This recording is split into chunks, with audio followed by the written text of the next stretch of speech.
As you know, if you watch these videos, we're keeping a close eye on what courts do with the meaning of severe and pervasive, which is sort of the key standard as to whether something constitutes unlawful sexual or other harassment. I've got a new case from a federal court in Illinois that's a good illustration of something that's clearly not severe and pervasive.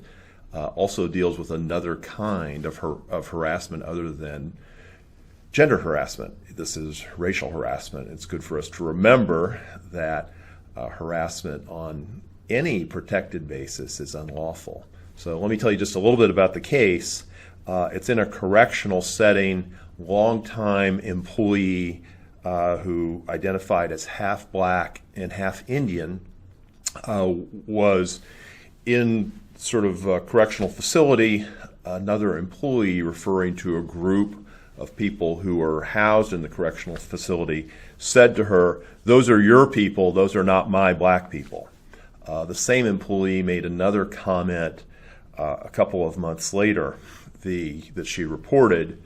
The employer transferred the employee who was complained about to another unit away from the employee who later sued the employer for unlawful racial harassment.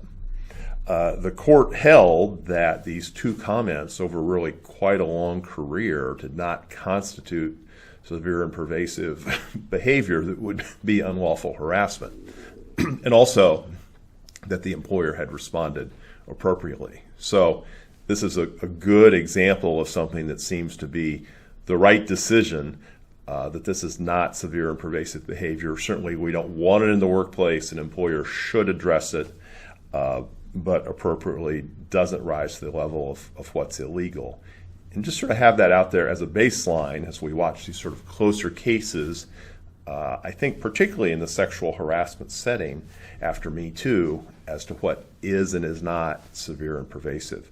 Just another note on this case, the plaintiff employee argued that these comments were akin to using the N-word, and the court said, no, the N-word's been viewed as a singularly offensive manifestation of racial animus.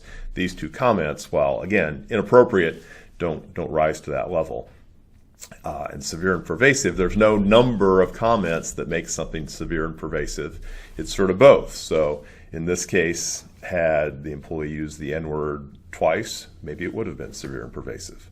So again, we'll keep an eye on that. And of course, even though this behavior was not found to be unlawful, as I say repeatedly, very important that employers address these issues at the earliest, lowest level before it becomes a more significant issue.